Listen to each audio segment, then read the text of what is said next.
I would like to bring up a representative from the church who is a lifelong Third Ward resident and the president probably of the Chris Hollins fan club. If I can have come up, Deaconess Arva Howard. Thank you.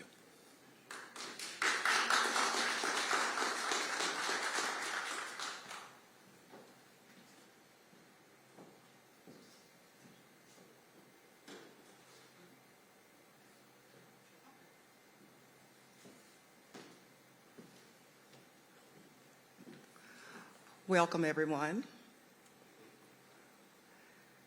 I am supposed to introduce our city controller, and I am overjoyed to introduce Christopher George Hollins, a history-making young man. Chris is a fourth-generation Houstonian whose grandparents, father, and aunt are graduates of the historic Jack Yates Senior High School. Go Yates. Parenthetically, Chris graduated from Hightower High School, a suburban replica of Jack Yates Senior High School.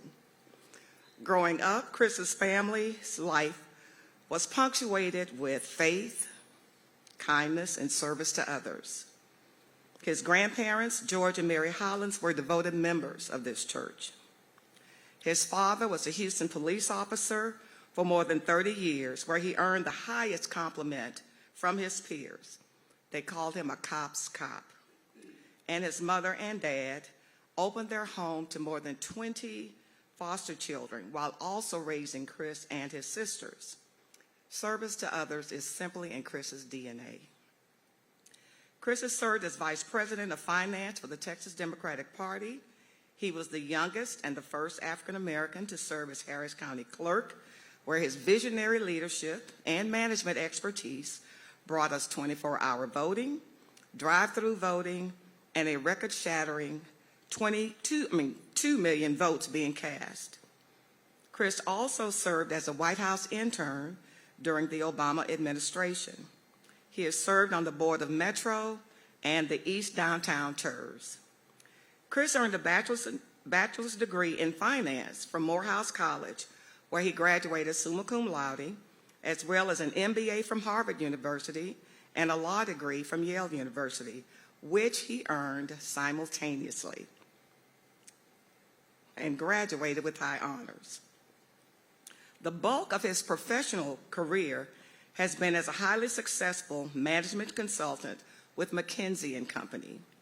And McKinsey is the premier consulting firm to global and Fortune 500 companies. At McKinsey, Chris became an expert on transforming the operations of large government agencies from being bloated and ineffective bureaucracies to operating as efficient and productive public resources. Christopher George Hollins is simply a humble servant of God who has been assigned to public service for such a time as this. His gifts are being able to bring clarity to that which is confusing, to create calm out of chaos, and to bring simplicity and understanding to that which is complex.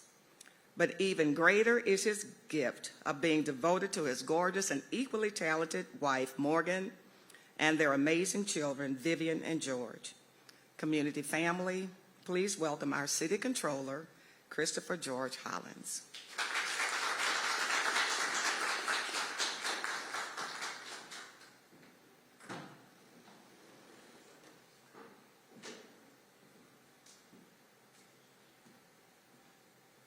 Wow, good evening, y'all. Deaconess Howard, Arva, thank you so much for that warm introduction. I think my team needs to borrow that from you so we can put it on our website. That was remarkable. But you obviously have been such a dear friend and advisor to me, you and your entire family, and so often you've been part of my conscience. And so I appreciate that. I also wanted to thank each of you for being here. This is our third time that we've scheduled this. Twice we've had to postpone or reschedule it because of the severe weather this community has faced. And so I want to thank y'all not only for caring enough about the future of your city to come and learn more about our budget, but also for persevering through a couple of reschedules. Proud to be here this evening at Wheeler Avenue Baptist Church, my home church, and one that has had such an incredible impact on the city of Houston.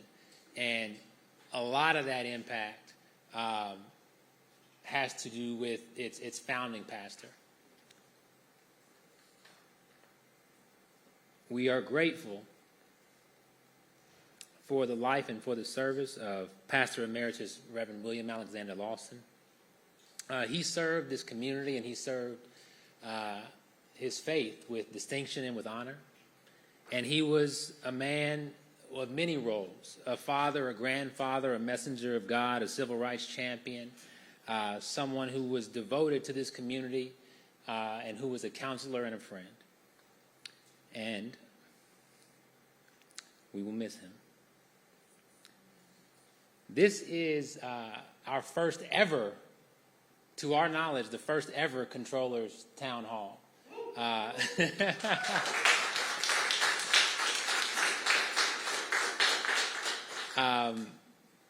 Your controller is supposed to be your taxpayer watchdog, the person who is keeping an eye on your finances, the person who is bringing transparency to the community. And what other way to bring transparency to the community than to come and be in the community and carry this message directly? And so it's been a regular thing for myself and members of my team to visit civic clubs, to visit professional organizations, and talk about the city in ways that controllers never have. But we're going to make this a habit, and this is going to be a regular thing. But we appreciate you all being at our inaugural town hall.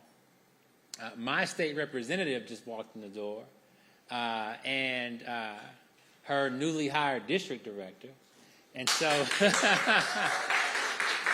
I want to welcome State Representative for House District 147, Jolanda Jones. I see a whole lot of other friends in the audience today. But listen, Arva, you did such a great job with that introduction. And so I won't go any further into my background, but I'll talk about my role as your city controller.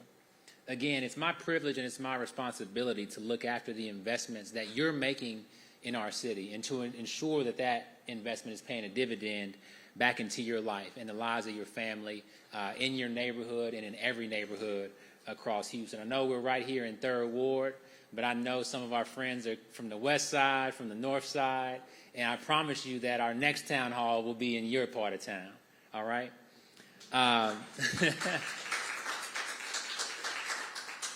And as we dive into this discussion on our city's budget, we have to understand that keeping Houston vibrant and on a path towards growth takes more than just sound financial management. It also requires us collaborating and coming together collectively. And so that's our goal. You know, my office's commitment, which we'll go into more, is about transparency, it's about accountability, and it's about innovation. It's about bringing new ideas to city government so that we can better serve you. And so tonight's town hall is designed specifically to provide insights around our city budget. And I'll talk a little bit. I think what we have behind us is about the role of the city controller. I did not create this budget. The role of the controller is not to create a budget. It's to look out for you, to look out for the dollars that are being spent, to make you aware of what's in this proposed budget, which is going to go up for a vote for the first time tomorrow at City Council. And so we're doing that job, talking to you about what's in here. And you might have some questions later on in the evening and say, well, why is it like that? And I may direct you to your mayor, or I may direct you to your member of City Council, because they're going to have a vote on this budget and why it's a certain way and why it's not. My job is to tell you what it is and try to simplify that and put that in a language that you understand.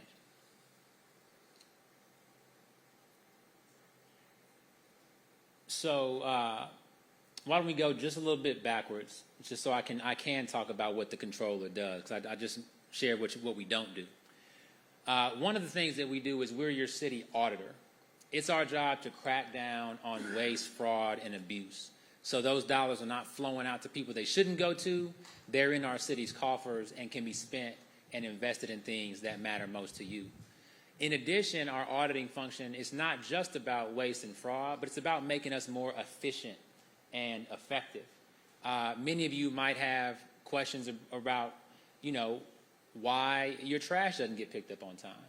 You might have questions about, when a road project near your home is going to be finished. You might wonder why it floods more in your neighborhood than in another one, right? And that's all about the effectiveness of city services as well as equity. And it's our job through performance audits to take a look at the efficiency and effectiveness of city government and bring, again, these new ideas and best practices to city departments so that they can step up their game and serve you. It's also our job to increase transparency. We talked about that a little bit. We need to put information about the city's finances and operations at your fingertips. Because the information can exist, but if you can't find it, if it's not accessible to you, then it doesn't matter. And once you found it, if you can't understand it, then it still doesn't matter. And so we have to take that through all of these different steps, and other controllers haven't taken this approach before. But we have to break this down, and we're going to try to do this with the budget for you this evening. And again, we hope to answer your questions before you ask them, and then if we haven't, then of course we're going to take questions at the end. And then charting a path to fiscal sustainability. One of the things, and I'll jump to part of the conclusion here, that you'll see in this proposed budget is that on a recurring basis, when we talk about the money that's coming in from property tax revenues, from sales tax revenues, and so on, and the money that we're spending on critical services like public safety, but also on parks and libraries and so on, we are spending about $200 million more than is coming in, right? And for any of you who have sought to sit around your kitchen table and balance your checkbook, you know that even if you got a nice Christmas gift and you got a little extra money in your pocket, you can't continually spend more than is coming in. You're either going to have to get a second job, go ask for a raise, or you're going to have to tighten your belt a little bit and figure out which of these expenses you can do without. And our city's going to have to make these choices as well. And so part of what our office is here to do is to chart that path to fiscal sustainability, to close that gap, to identify opportunities for the city to increase revenues or to identify opportunities to decrease costs without sacrificing the level of services that you deserve. So now we can jump forward. So what's in this budget?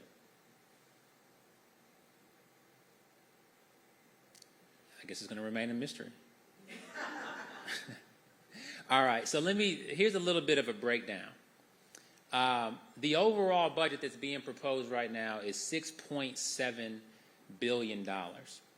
But that's broken into two big pieces. And again, let me foreshadow, for the entire evening, we're going to do our best to oversimplify to help make this make sense, right? So there's detail within this that I'm happy to go to the nth degree with you on, but the point of this is to make sure that everybody can understand. So there's two big pieces. There's the general fund, and then there's everything else. And the way it's divided like this is the general fund is what you're paying for out of pocket. Your property tax payments that come to the city of Houston, that money goes into the general fund. And when you stop by the corner store and buy a snack or whatever, and there's some sales tax, or when you're down at the Galleria where everybody is welcome, and you spend a little bit of money, and there's some sales tax, that money flows into the general fund. The enterprise and other funds are funded more indirectly. So take our airport, for example. When you book a flight out of Bush or Hobby, you're going to see a little landing surcharge attached to that ticket. And those taxes and fees flow in and ultimately fund airport operations. And when you see these major expansions that we're doing over at Terminal B, at Bush, and also some things that you'll see soon at Hobby, those are, essentially self-funding. That money isn't coming directly out of your pocket as a taxpayer, but it is being funded in these other ways. And so a lot of what we're going to talk about tonight is the general fund, because that's what you are spending your money on. And your general fund pays for our police, our firefighters, parks, picking up your trash, libraries, and a number of other things. Whereas your enterprise fund, when you think about your water, when you think about your roads, when you think about drainage, that's coming from these enterprise and other funds. Does that make sense? All right. And that general fund proposed today has for the first time exceeded $3 billion. And that's a big number, but this is a big city. Next page. So I'll spend a quick moment on enterprise fund, and then for the rest of the evening, for the most part, we'll be talking about the general fund. So what all is in that $3.7 billion? Where over $2 billion of it is water and sewer. And you all have seen and heard on the news over the past year all these issues with folks getting high water bills and that kind of thing. That's related to your drinking water. There's also wastewater. So that's when you flush that toilet or when it goes down the sink and you want that water to go out of your house and to somewhere safe and to be treated and so on. For years and years and years, we have underfunded our wastewater operations. And in fact, it took the United States Department of Justice coming in to say, hey, y'all have a problem, and imposing upon us an agreement where we're going to invest billions of dollars to get the system functional again. So we're in the midst of that, and that's part of why you see such a high price tag on water and sewer. Our airport system is set to spend about $700 million this year. Road repairs, which also have some drainage attached to it, $400 million. And our convention center, this is largely around debt payments for George R. Brown, et cetera, is just upwards of $100 million. Next slide. So let's come back to this general fund. And we talked about that $3 billion general fund budget. Well, we got revenues coming in of $2.8 billion. So I've already foreshadowed for you there's a $200 million hole here, but $2.8 billion. Half of that is property tax. So you get your bill from HCAD, and let me be very clear, that bill you get from HCAD, all that money doesn't come to the city of Houston. Most of it goes to your school district. A lot of it goes to the county, and you can see it's broken down like penny by penny where that money is going. And we'll talk about how much of that flows to the city in a minute. But half of this budget, $1.4 billion, is property tax. Another 30% or so is sales tax, and we're looking at roughly $900 million coming in next year. We're projecting, I believe, a little bit lower, and the mayor's finance team is projecting a little bit higher. As you recall, it's our job to be independent, and so we have our own outlook on that, and we're always going to be a little bit more conservative, because at the end of the day, we want to make sure that we have money in the bank to pay the city's bills, and so I think we're projecting in the high 800s in our conservative scenario. And then there's another $500 million, which is a whole lot of money, but percentage-wise on this pie, it's a little bit smaller. That's franchise fees, licenses and permits. You know, when you go out and have, a drink at a lounge nearby, there's some sales taxes, associated with that beverage or a licensing fee, and those come to the city as well. And that gets us to $2.8 billion. Next slide. So now we're back at the general fund.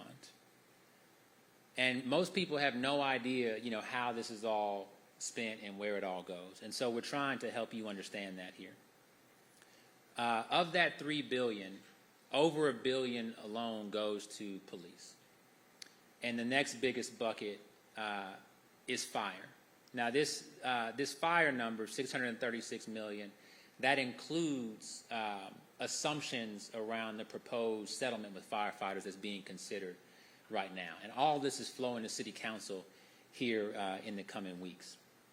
The next big chunk is debt service. So this is paying for stuff that we've already done, investments that we've already made across the city. And then the next four most significant is for solid waste, which is our getting your trash picked up. That's another $100 million. Parks, $89 million. Team, what we got on the orange line here? Y'all cut something off here. Public health. That's our Houston Health Department, $54 million. Libraries, $52. And then another $500+ million across 17 different departments, all of which are smaller, than our library system. So what you can see here is more than half of the general fund budget is going to public safety, police and fire. Another 16-17% is going to debt service, and then significantly smaller amounts going to these other services. And so, look, let me be clear. We should all expect our trash to get picked up on time. But when you look at this, it's not shocking when you say, oh, it's not that much of my money is going towards making sure we have a well-resourced solid waste department. And so let's be more specific about what you're actually paying. Let's go to the next slide.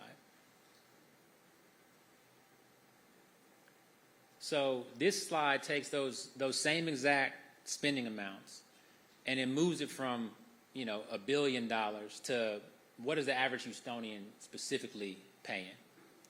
And so we took the tax bill of someone whose home is $300,000. If you look at the average market price for homes right this moment, it's about $340,000. We looked back to last year, and so we use a $300,000 figure, and to make things a little bit more simple. And we assume that you're using your homestead exemption, so you're getting a 20% discount. Now, the tax rate that the city brings in on a $300,000 home is about a little bit over $1,200. And that's a tax rate of 51.9 cents per $100 of taxable value. So if you live in the average home across Houston, this is what your tax bill looks like. $1,200, a little bit over $1,200 going to the city. Now, more is going to HISD, more is going to the county, but this is what comes to the city. And your part of the police budget is a little bit south of $400. Your part of debt service is a little bit north of $300. Fire, $236. Solid waste, trash pickup, $37. Parks, $33. Public health, $20. And libraries, $19. And then about $200 of your dollars go to these 17 other departments.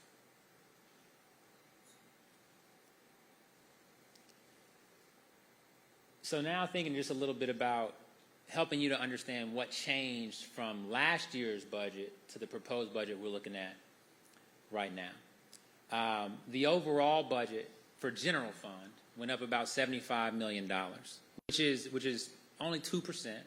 But again, when you're talking about these big numbers, $3 billion, a small percentage raise is still a lot of money.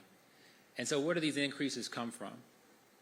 Most of it is specifically tied to the proposed settlement with firefighters.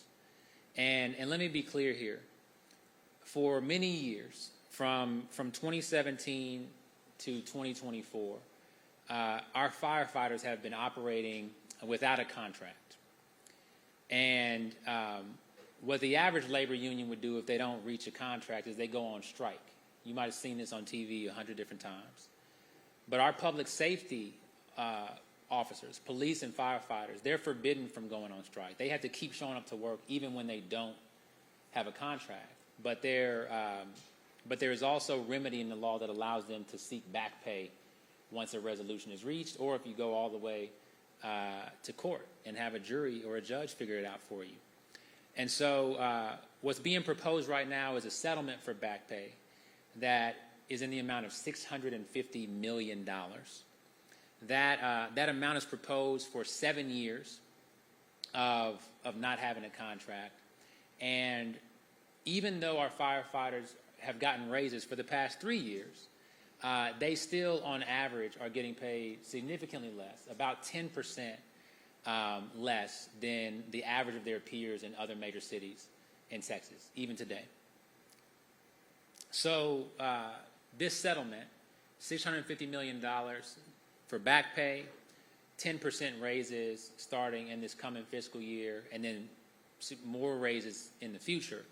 What this will cost us in year one is $77 million, which by itself accounts for the entire increase in the budget. The police are also getting an increase. Now, they've been under contract for a number of years, and their raise for the coming year is 3.5%. And so that's going to be $29 million. And then there's also $10 million in this budget simply for contingency. And look, we've seen just in these past few weeks with these storms, why the city might need some money for contingency. When an emergency comes up, you want to have a safety net. There's also been some reductions. A $24 million reduction in general government. What this was is that there was a one-time boost in the last fiscal year to pay for local drainage projects, and that's going away. So we're seeing a $24 million coming off of the budget. And then also our departments, most significantly parks, health, library, and courts, are seeing $12 million in reductions. I will note that the majority of those reductions are in long existing vacancies. And so it's cutting out, no one's losing their job, but there was a job that was available that's no longer going to be there.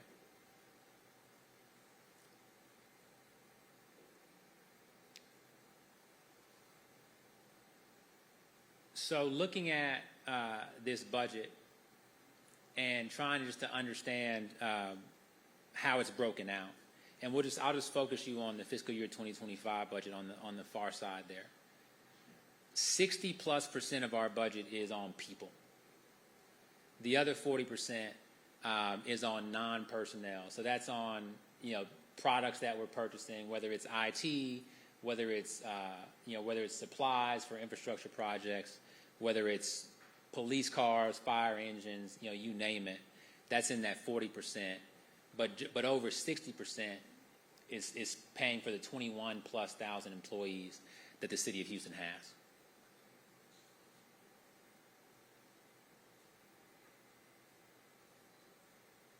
And of those people costs, in our general fund budget, more than 80%, or nearly 80%, about closer to 75%, is what you call classified employees. These are our uniformed officers, police, and firefighters. The other 24% are civilian, folks who work in the controller's office, folks who work in legal, and in so many other important city departments like parks and health, and so on.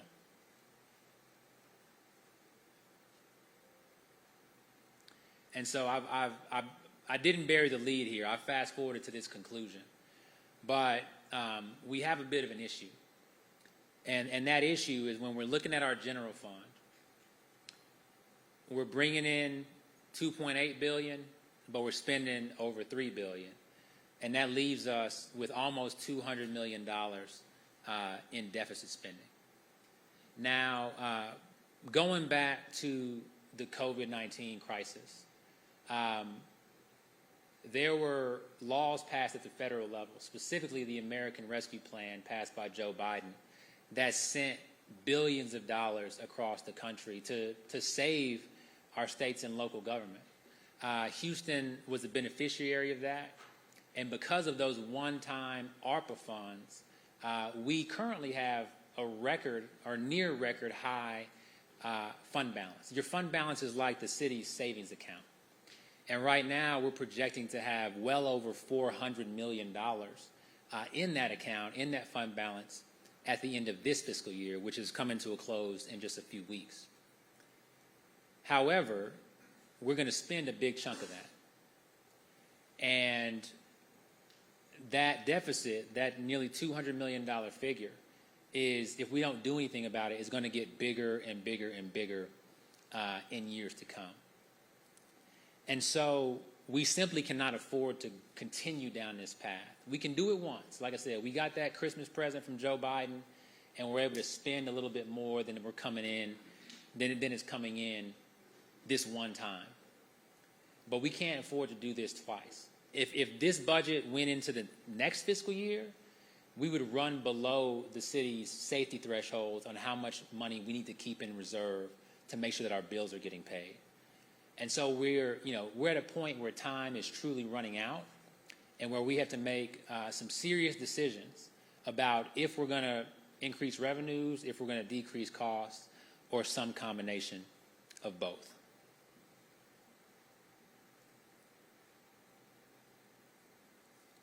And so I've talked a little bit about this, but what I just shared with you, there was no opinion in that. That was all facts. That's what's in your proposed budget for fiscal year 2025. And of course, in a moment, I'm happy to take a couple of questions.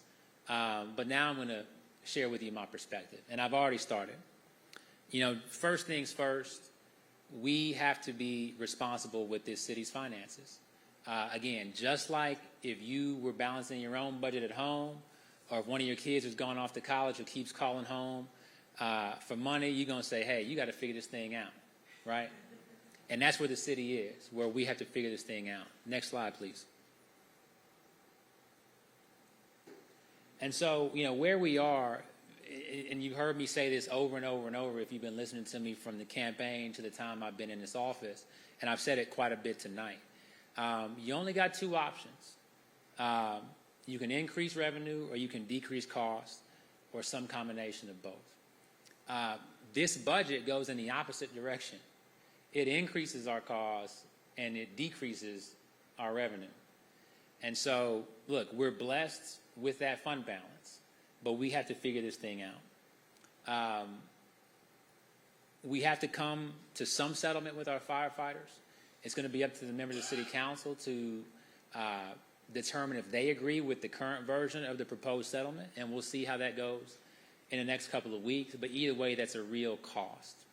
There also are going to be costs associated with the raises for all city employees. So right now, our Hope Union, which is our civilian staff at the city, they're in negotiations for their raises for the next few years.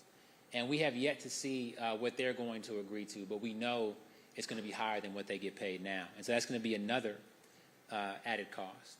That revenue from ARPA is going away. And in our current proposed budget, there is no new revenue source. So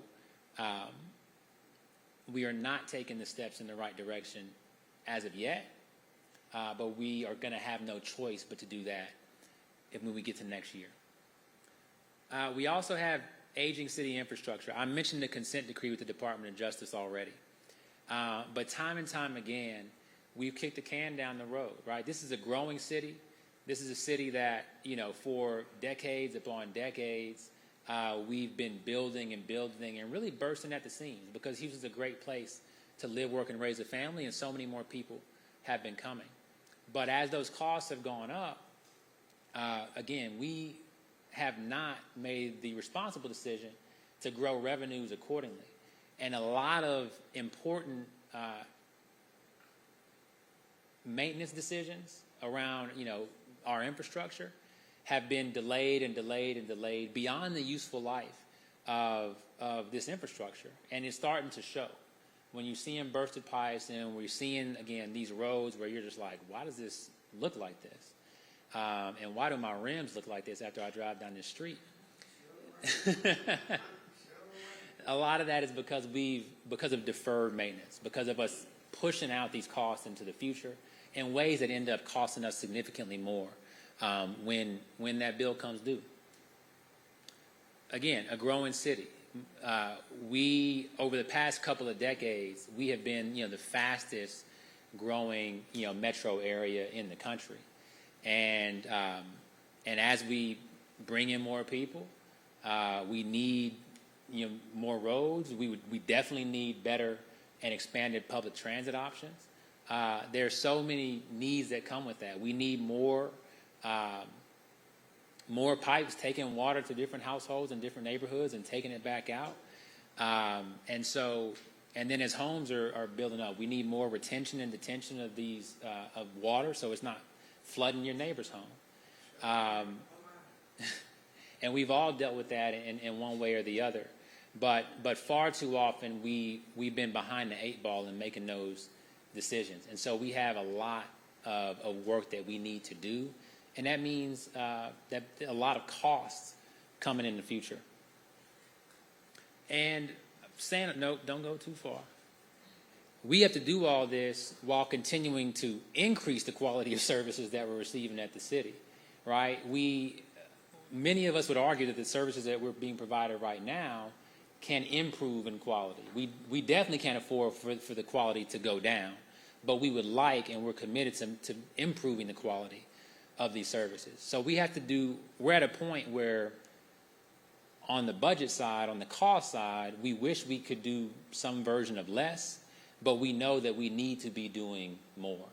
And so we have to understand that. And it's up to your city government to explain this to you, again, in a way that you understand, to lay out what's necessary to make this a great city that we can continue to raise our families in and know that 5 years from now, 10 years from now, we'll be in a better place than we are today.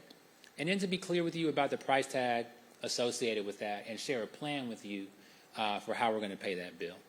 That's what we owe you. That's what you put us in office to do. And certainly as your controller, as your chief financial officer, as your taxpayer watchdog, that's what we're going to be doing for years to come. So our next slide is real simple.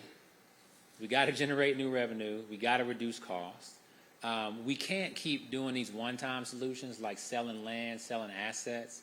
Again, at some point, you simply run out of those options. And again, with our city that continues to be growing, we want to hold on to some of these valuable assets.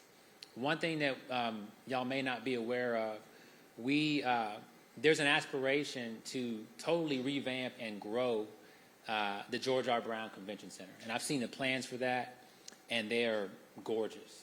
And there's also an aspiration to put an entertainment center right near there where we can, again, have a great time, whether it's for sporting events, whether it's for conventions, or whether we're just trying to have a great weekend.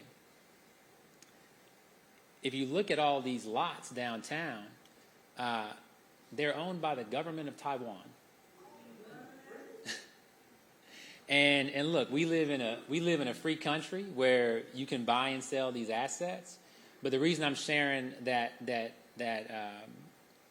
anecdote is as we think about the growth of the city in the future, we don't want to be looking at some building where we say, man, this would make a great community center.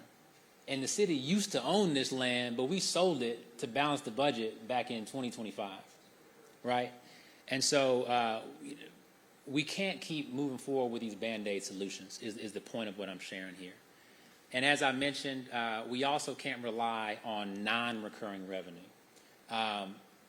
The pandemic was awful for this community in so many different ways. On the dollar side, we received an influx of federal funds, and so for our budget, it was really a savior. But it also allowed us to, in some ways, delay the inevitable. And now, those chickens are coming home to roost, and we have to make some important and responsible decisions going forward. So what are we going to do? What's your controller's office going to do? As I mentioned, we're going to continue to share these messages with you. And we're going to make sure that we're doing it in ways that you understand. We're also going to work with our mayor and work with your elected members of City Council to identify these opportunities. Increase revenue, decrease costs without sacrificing the quality of city services. We're also going to, through our performance audit function, share these ideas that are going to allow city departments to better serve you. And then finally, we're going to increase accountability. We just saw on the news the other day a former city employee being arrested for self-dealing.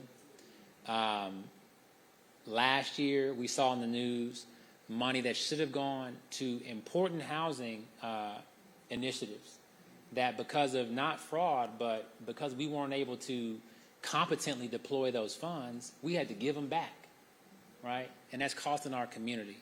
And so we need a watchdog. We need someone who's going to be paying attention.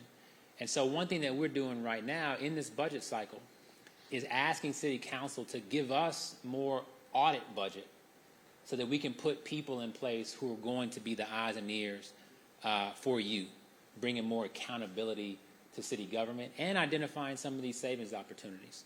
And so that's incredibly important, and it's something that we're deeply committed to.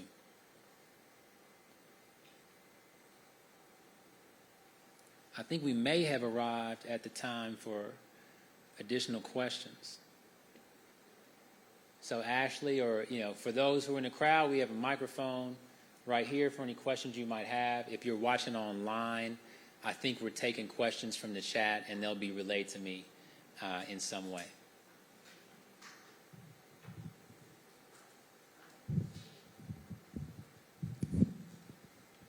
Rev, don't ask no tough question now. We made you an invited guest tonight. So anyway, I want to thank you for doing this, because normally when I was a council member, the controller would come and present and tell us stuff, and we knew stuff that the regular people didn't. So I'd like to commend you on how you simplified it and made a second grader be able to understand it. One of the things, though, I want to know, as a former HISD trustee and current state representative, welcome to House District 147. HISD has issues. The education here is literally being destroyed. I actually have friends who are realtors who say that people don't want to buy in the city anymore because they don't want to send their kids to HISD. Yep. Does the controller's office have any idea of the impact that people terrified of the destruction of HISD, how that's affecting our taxes here? And then along with that, if HISD does a bond, which, let me be clear, I'm campaigning against it because we ain't getting no bond, in my respectful opinion, until there's an elected board with a superintendent who's hired by an elected board and who's certified to be a superintendent. What happens if there's bond money? Does the city share in any of that? If you could just answer those couple of questions. Sure, and I'll answer the last part first. The HISD bond, any approval of that money would go to HISD. I'll also say that while I deeply understand and agree with your position on the HISD takeover, the fact of the matter now is that this takeover has happened, and it's likely not to change until we kick out the governor, which I'll be fighting to do a couple of years from now. Me too. Well, actually now. And so, in the interim, we want these kids to be able to get the best education that they can get, because they're stuck with what they got. Us adults are fighting and all of that kind of stuff. The victims are the kids. And so it's a free country. You're entitled to oppose the bond or be for the bond, but we know that these kids need help. If it passes, that money will not go to the city. To your question around property values and things of that nature, we have not done that analysis just yet. Again, anecdotally, we do know that HISD is viewed as a problem, and that people are, who care about their kids' public school education are trying to locate themselves in places where they can go to schools that they have faith in. We also know that teachers and principals and administrators and librarians are being laid off. Janitors, bus drivers. So with the janitors as well, with the school district being one of the city's largest employers, mass layoffs are going to have an impact on our community. That sales tax number is going to go down if there's more folks who are unemployed. And so my office is going to be tracking those employment figures in particular as part of our modeling for future revenues. But we want the school district to be robust for any number of reasons, the most important of which is because our future as a city depends on the quality of the public education that our kids are receiving, and their preparation to enter the jobs of the future in years from now. So we're going to keep fighting that fight. But I will say that while we're stuck, with the HISD takeover, I wish them the best because I want our kids to receive an education that we can be proud of. Thank you. Yep. Controller Hollins, thanks so much for answering that question, and thank you, Representative Jones, for the ask. Just a couple of quick ground rules also about this. Definitely, as Representative Jones has shown the initiative, please, if you do have a question, come up to the mic that's in the center and provide your question for the controller. We also are taking questions online from those who have asked questions via our Facebook Live feed and our Zoom feed. I have some of those questions here, and so I'll also provide some of those in between, in a sequence between the questions that we have coming from people who are here in person and the people, like I said, who are watching online. I'll give one of the first ones that we have. And the question comes from an Allison Pritchett, who was asking, how will deficits from previous years be addressed to get back to cash flow neutral as a municipality in the coming years? Right. So, look, where we are, right, when we think about this fund balance that we're projecting for the end of the year, which is, again, upwards of $400 million, that's our snapshot in time. So everything that we've done up until now has led us to this point. So what we know is that we have this fund balance of a bit over $400 million that we're projected to spend down 200 of that in the coming year, and that's what we have to fix. And so you're going to get tired of hearing me say this. We have to increase revenues or we have to decrease costs or some combination of both, and we have to start making those decisions ASAP. We've heard from the mayor's finance team a couple of things that they may be exploring. Just today, Finance Director Dabowski talked about potentially a garbage fee. She also talked about just raising property taxes, and that would have to go to Houstonians for a vote. Since we have the revenue cap, you would have to vote to approve that tax increase on yourselves, and City Council and the mayor would have to decide whether they were going to put that forward. But it is something that is being explored.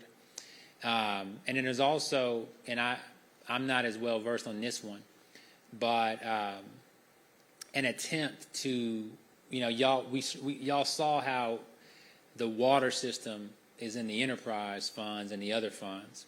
But there is something that's been explored, I believe, in some of the other major cities where the general fund would charge some kind of franchise fee to the water authority, and that would put some money back into general fund coffers. Again, this is something that I think is being explored over the next year. My office will dig into each of these options to help us understand the true revenue opportunity and what the costs and trade-offs are of those, but we'll have to wait and see what the mayor and his team propose. I have one more question that I do want to ask from our online recipients.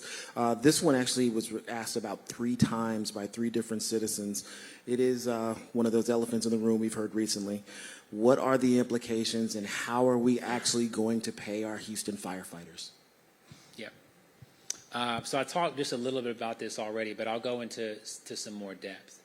Again, what we're dealing with is firefighters, 4,000 people who put on a uniform day in and day out to keep us safe, who have not, number one, had a contract and the security that comes along with the contract for 7 years now. And then number two, who objectively have been underpaid according to their major city peers across Texas for a number of years. And so because of that, there's 2 things we have to do. One is come to a settlement on back pay. 2 is enter a collective bargaining agreement that will give them the security going forward that they need. That includes compensation and any number of other elements that a bargaining unit might be thinking about. What's on the table right now is $650 million for back pay.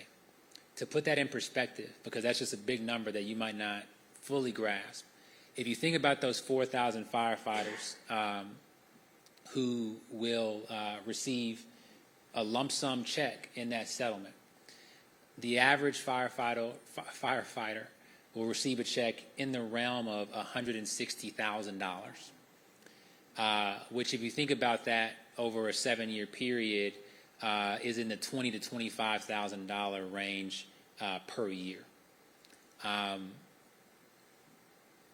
It's a significant number. And again, council will have to decide, this proposed agreement was reached by the mayor and his legal team and the firefighters union, specifically their leadership. And now that has to go to city council to be approved. And it'll be up to them to make that decision. The next piece of this is the collective bargaining agreement going forward. So what's in there? Well, I've just gotten a live copy of it yesterday afternoon. And so one thing I'm doing is reading through it page by page and taking my time to make sure that I understand it. But what we know is in there is a 10% raise going into next fiscal year. And by our math, even with that 10% raise, firefighters will still be paid less than their average peers across major cities in Texas. For the 4 years after that, we're looking at 6% raises every year for 4 years. And so that starts to obviously get a little costly. In our first year, year one, we're still about to price these bonds. So that $650 million will be paid for by a bond because, as you saw, we don't have $650 million in cash laying around. So we would go to the markets, issue bonds, and get that $650 million to pay the firefighters. That bond would be paid out over a 25 to 30-year period. And we're looking at interest rates right now. We're in a historically high interest rate environment right now. So my office has looked at interest rates in the 4.5% to 5.5% range. That will cost us, depending on the interest rate and depending on the duration of the bond, somewhere between $1.1 and $1.3 billion over that time frame, which averages out to an annual payment of $40 to $45 million. So that's just for the back pay. If we look at the 10% raise in year one, that's projected to cost us $36 million for the raise and somewhere in the ballpark of 10, I believe I heard now the number $13 million for special pay for firefighters. That includes incentives like, for instance, special training or achieving a bachelor's degree or something of that nature. And so just taking all those numbers that I just laid out, a $40 million bond payment, $36 million for a 10% raise, and $13 million in specials, you're looking at around $90 million just for firefighters alone next year. I believe that it's the finance department's intention to somehow get that bond payment lower for year one to around $30 million instead of $40. That'll save us $10 million now, but again, all you're doing is moving that expense into the future, and it's going to cost us a little bit more with interest in coming years. So that's what's on the table right now. City Council, in the same way that I just got this 120 pages worth of stuff yesterday afternoon, City Council just got it yesterday afternoon as well. They're reading through it, and they're going to have to decide and take a vote on if they agree with what's in both the back pay settlement as well as the collective bargaining agreement. As we read more, we'll be transparent about what we find. Again, we'll try to explain it to you in a way that you can understand, and we'll try to explain it to policymakers in a way that they can understand. But I imagine that city council members are taking this quite seriously, given the magnitude, and that they're educating themselves on the issues and the specifics of the proposed agreement as well. Thanks, Controller. We are still, like I said, taking questions from the floor, so definitely if you do have one, please come up. If you'd like, you can also use the question cards that you have at your seat and provide those questions, and I can ask them as well. Thank you so much, Controller Hollins, for hosting this event today. Very necessary. The Biden administration approved an infrastructure bill. Will we have any relief from that concerning fiscal year 24, 25, or 26? So we're not going to get a lot of relief from that when it comes to general fund dollars. What we can do is do a lot of good, right, by pursuing infrastructure projects that we otherwise may not be able to achieve, on our own. And, one thing that we are going to be looking at with our audits in the coming fiscal year is grants. The city's ability to and aptitude for applying for these grants, and then also our ability to execute on those properly so we can deploy those funds and utilize them once we win them. The infrastructure bill is $1.5 trillion. Some of that's going out by what's called formula funding, but a whole lot of it is competitive.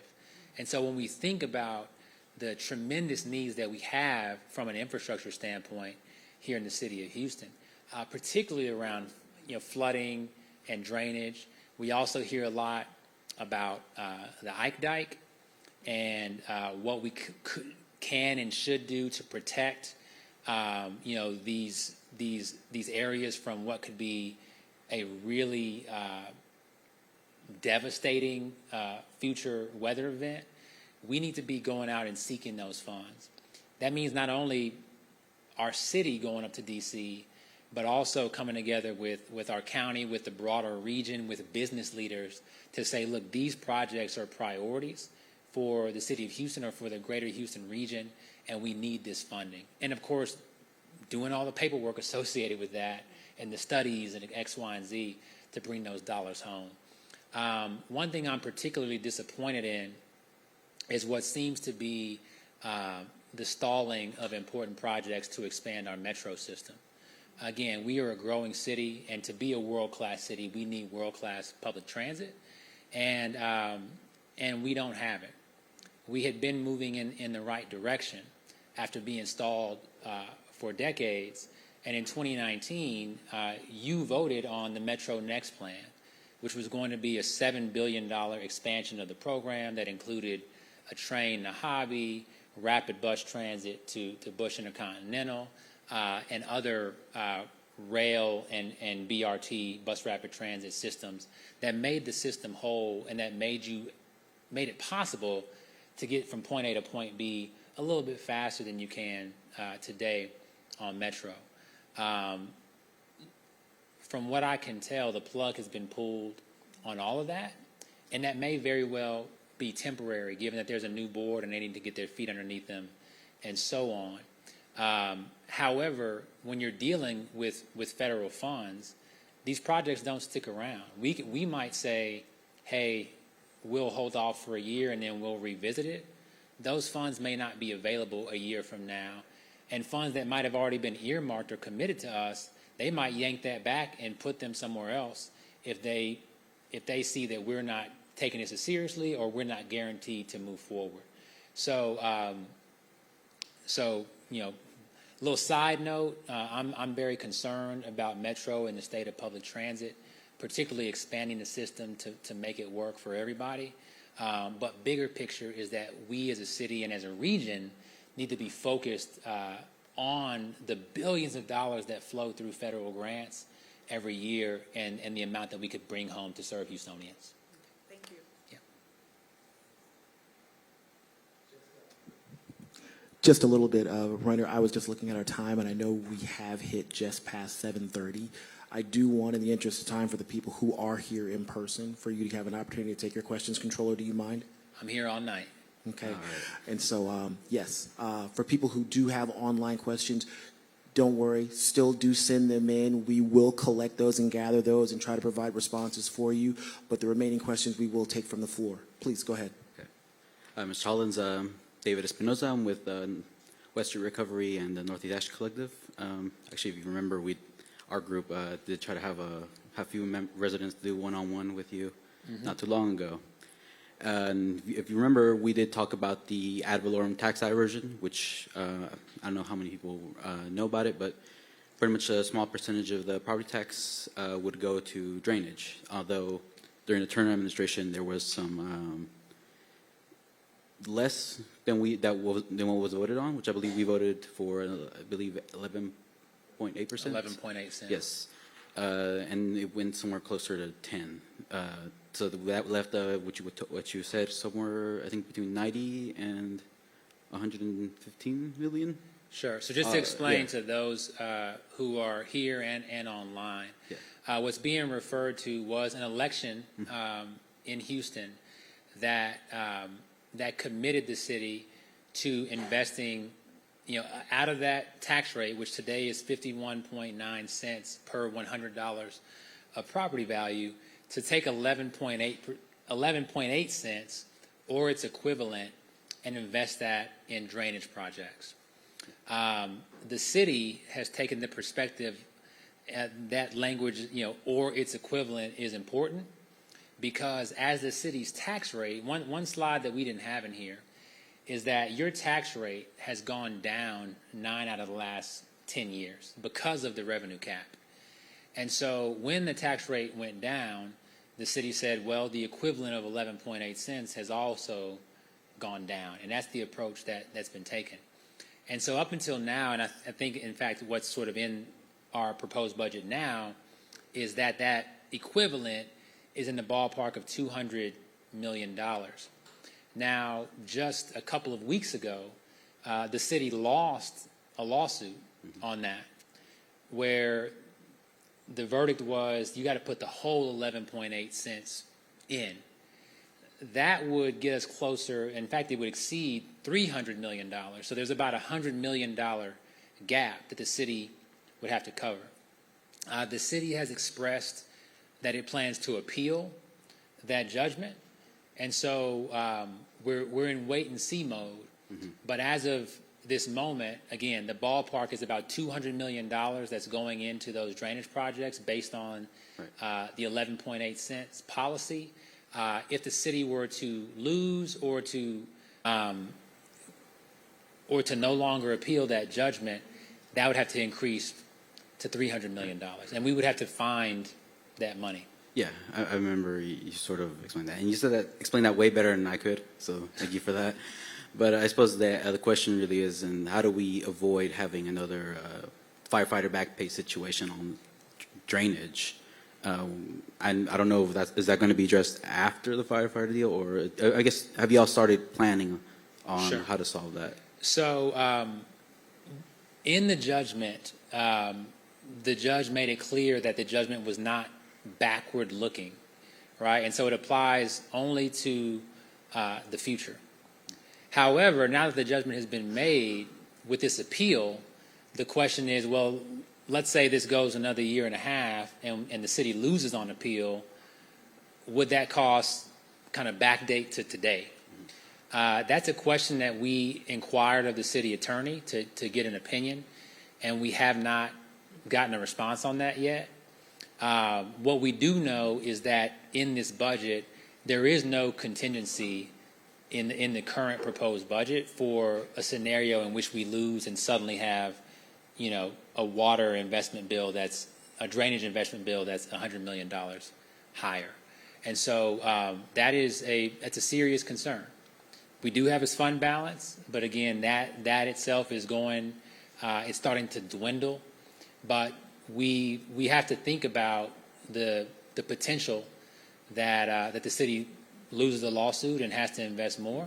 And beyond the lawsuit, we have to understand the reality that the city needs to invest more in these important projects. And so I know that Councilwoman Sally Alcorn, when she's talked about a potential tax increase, many in the mayoral administration talk about it as a public safety add-on, whereas Councilmember Alcorn has been clear that need to raise it to put more into drainage projects and infrastructure as well. Right. Thank you. Thank you. Next question. Thanks for having these to improve transparency. Really appreciate it. You mentioned raising revenues and also cutting back on expenses. The potential raises that are going to firefighters and any other potential raises that will go to police, are they percent of budget-wise going to be permanent fixtures in the budget, or are we ever allowed to decrease what we pay them? So by state law, we cannot decrease the police budget.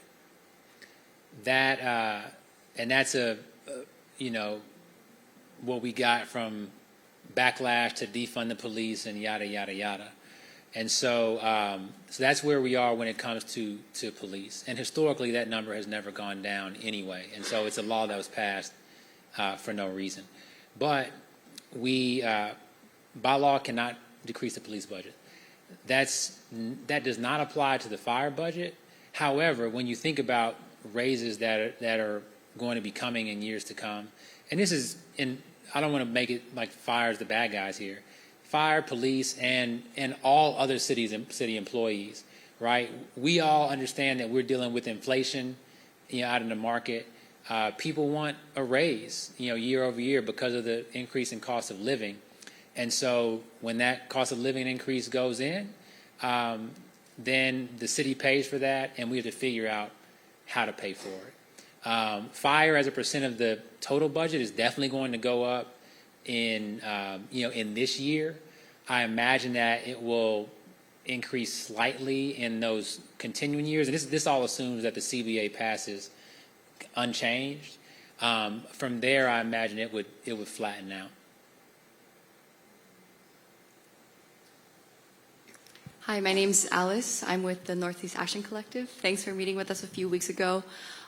Since the budget has been since the mayor's initial budget has been released, we've seen that in that initial budget, the funding for public works as a whole has actually been cut by $700,000, so almost $1 million. And this is at a time where overall, across the board, we're saying that we need more money, not less money, for infrastructure and specifically capacity O&M for public works. It's been a little bit hard digging through the numbers actually in the packet. So could you kind of explain where are the cuts within public works? Where is that $700,000 coming from? Sure. And so I share your concern and your frustration with how hard it is to find this information. One of the things that we're asking City Council to do right now is invest more in the transparency tools that are available to Houstonians so that when you go to look into these figures, that it's easier for you to find what you're looking for. I don't have the budget sitting here right in front of me. However, what I think you're looking at is the public works budget that's within the general fund. And that's a very, very small portion of the public works budget. And I think that what you probably are seeing are reductions in vacancies. So posts that have been vacant for a long period of time, those just being taken out of the budget to say, hey, we're not going to hire those positions going forward. Most of the public works budget is not in the general fund at all, right? It's in that water and sewer and roads and drainage piece that you saw on one of these charts. And those figures have gone up significantly. And so I think we're going to be doing more to invest in critical infrastructure for the city through public works in years to come. And so you don't have a lot to be worried about there. The cuts that you're probably seeing on the general fund side are very likely vacancies. But what we want to do, with our new transparency tool, if it's right, is that you wouldn't be able to make, you'd be able to see the whole public works budget because you could simply ask, show me the whole public works budget, and it would be spit out for you. We want to make this like the Google of the city of Houston, to where you type in your question, it says, hey, here's the information I think you're looking for. We've all become accustomed to that over 20 years now of being able to go online and search and get instant access to good information.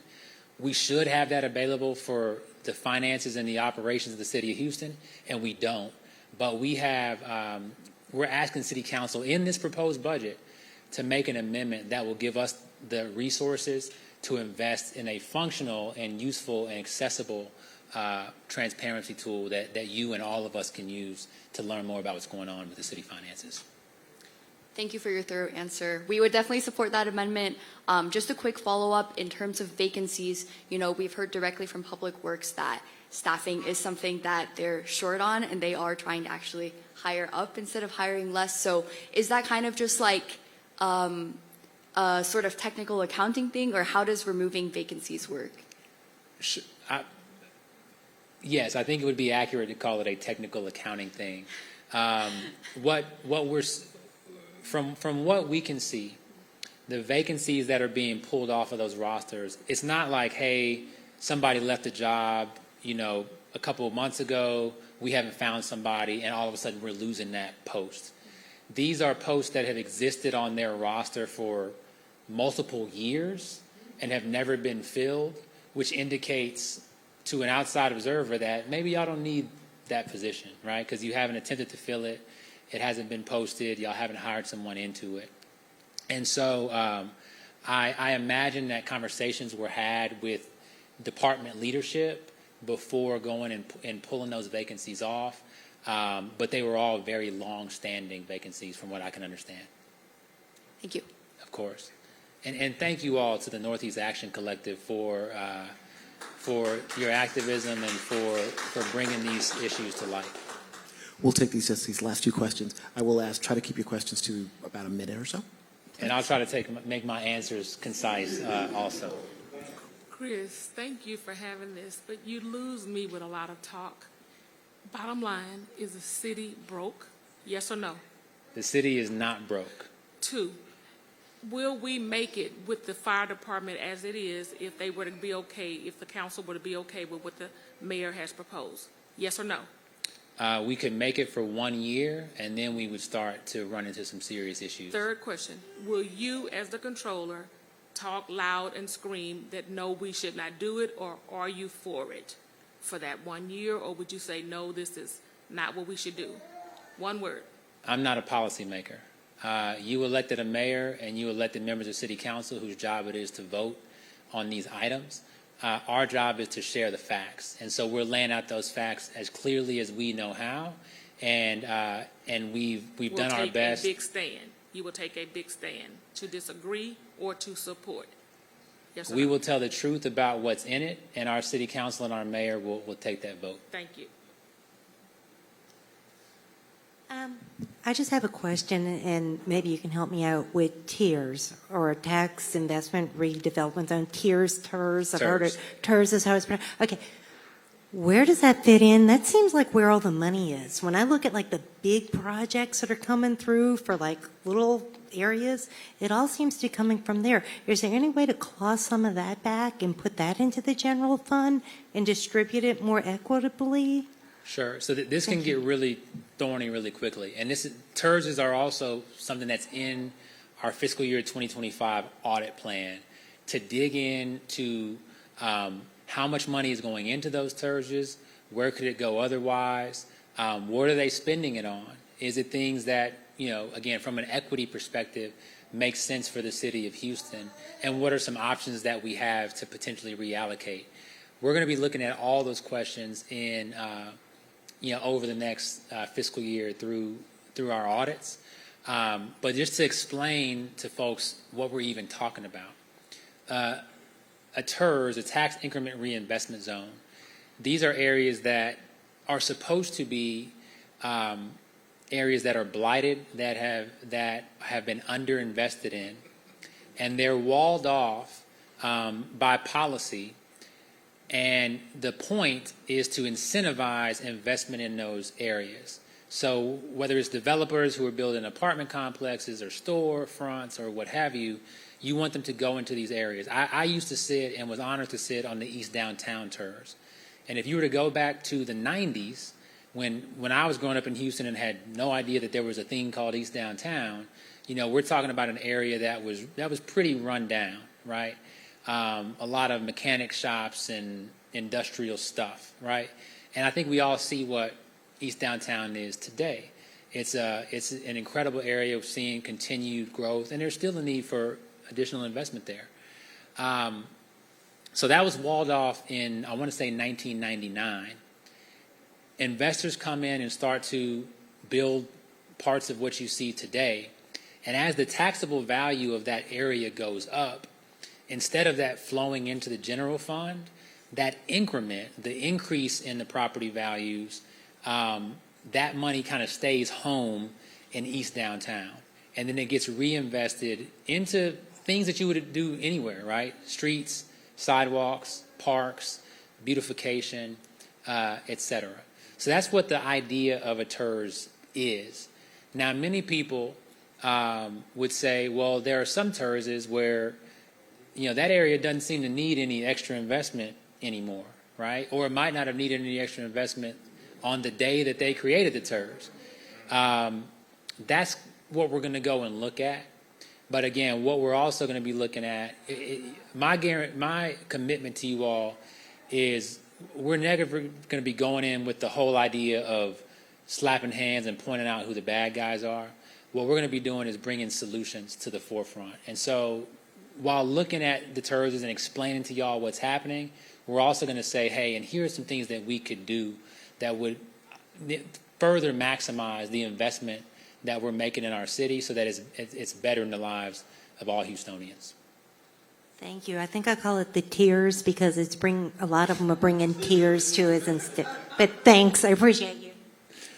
Thank you. And the last question, just for anybody that's come in, I know we've had some people who have come in late. If you didn't get a chance to sign in, we definitely would like to get your information here. So definitely sign in the front. Okay?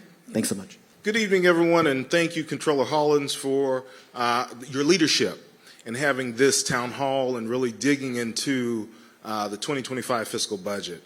I think Miriam's question really is a good segue to mine, and I want to focus on your tool, your transparency tool. So I'm a community leader and activist in Northeast Houston, and where I live is disinvested, disenfranchised, and really we don't have a lot of transparency. There's a lack of transparency, not only to how services are spent or how dollars are spent for services throughout Houston. So I really want to understand how your tool will deal with equity, and really the transparency around how the dollars are spent around Houston with the given services. Yeah, so one of the things that I'm most excited about this is the opportunity to look geographically and understand what's happening from a project and service perspective across the city of Houston. And let me kind of help y'all understand this, right? So I'm a big political buff. I imagine if you're in this room, you care a little bit about civic engagement.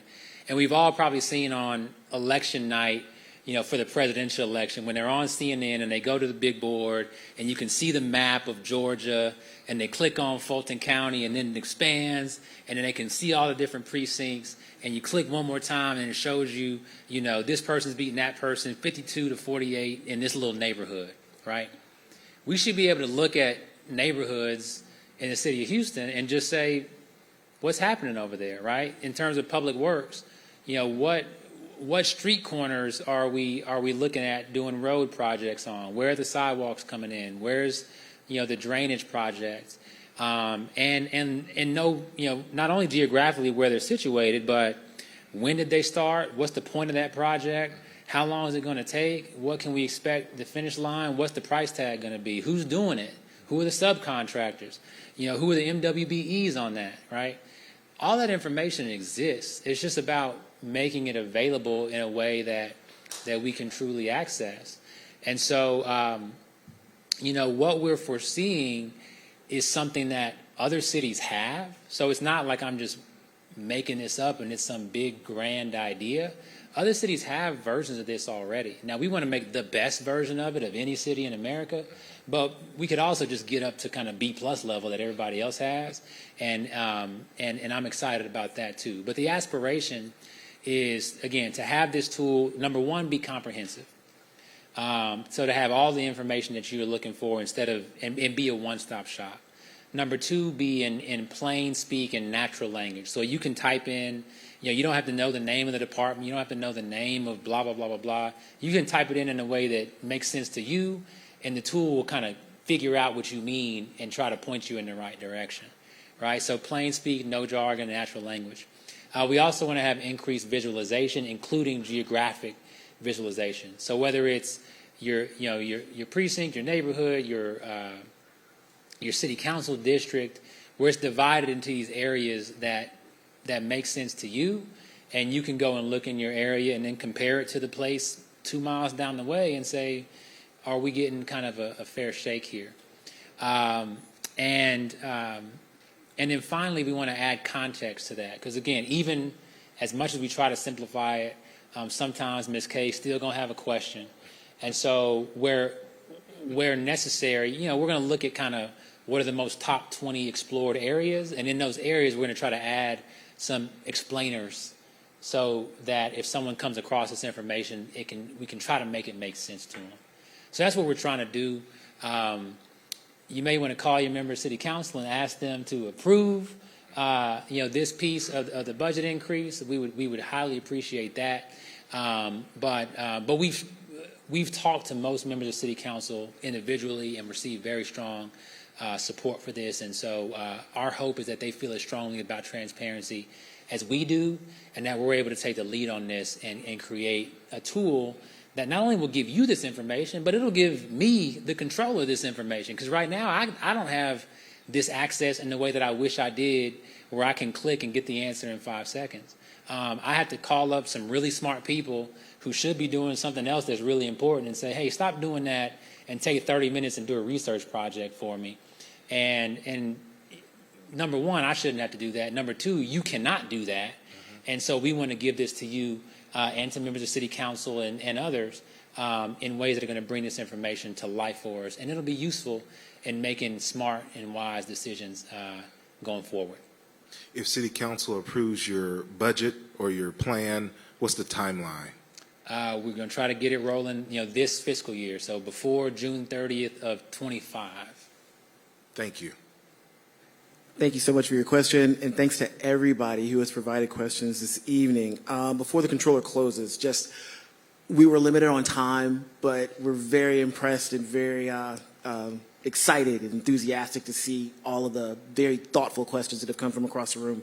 While we didn't get a chance to get all of them, we are committed to transparency in the controller's office, and we have taken the questions that we received online and the questions that we've gotten from the question cards out here, and we will make sure as a staff to respond to them. Your engagement is really, really appreciated. For the first time for us doing an event like this, we're very impressed to see the turnout, and I'll turn it back over to you, Controller. One last time, I want to thank Wheeler Avenue Baptist Church and Dr. Marcus D. Cosby for opening up the doors of the church to be a center for transparency. We're thrilled and honored that they had us tonight. I also want to thank you all again for having enough concern about your city's future to take the time out of your evening. I know you got a lot of things going on. You got babies you could be putting to sleep, but you chose to be here, and we're grateful for that. What you can see here is how to stay in touch with us, whether it's Facebook, Instagram, Twitter, TikTok. You got my email address here. Follow us on social media so you can keep up to date with all that we're doing, and reach out to us. And our commitment to you is to be responsive. We're going to do even more to get this information out there, and this will be the first of a regular set of town halls where we come directly to you and answer the questions that you have. So again, bless each and every one of y'all. Y'all get home safe. And again, I'll still be here, so I'm going to step off this stage. But if you have other questions or you just want to catch up, I'll be right here. But thank y'all for your concern, for your interest, and for your contributions to the future of our great city. God bless you.